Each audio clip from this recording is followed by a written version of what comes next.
ទិវាកុមារ Nagawal ឆ្នាំ 2025 បានមកដល់ហើយកម្មវិធីនឹងប្រព្រឹត្តទៅនៅថ្ងៃទី30 ខែកក្កដាវេលាម៉ោង 9 ព្រឹកដល់ម៉ោង 12 ថ្ងៃត្រង់នៅសាលប្រជុំធំជាន់ទី 2 ដើម្បីចុះឈ្មោះសូមស្កែនទីនេះបុគ្គលិកម្នាក់អាចចុះឈ្មោះកុមាររហូតដល់ 3 រូបឯណោះកុមារអាយុពី 6 ឆ្នាំដល់ 11 ឆ្នាំកុមារម្នាក់អាចជ្រើសរើសសកម្មភាពប្រកួតចំនួន1ផុតកំណត់ការចុះឈ្មោះនៅថ្ងៃទី 11 ខែកក្កដា វិញ្ញាសាប្រកួតសម្រាប់កុមារអាយុចាប់ពី 6 ឆ្នាំដល់ 8 ឆ្នាំមានដូចជាគូគំនូការស្វែងរកពាក្យជាភាសាអង់គ្លេសនិងគំនូដោយប្រើលេខ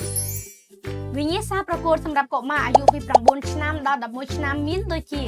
និយាយរឿងនិទានការបែងចែកកាកសំណល់ការស្វែងរកពាក្យជាភាសាអង់គ្លេសនិងការគូគំនូសូមអានការណែនាំក្នុងទម្រង់នៃការចុះឈ្មោះឲ្យបានច្បាស់លាស់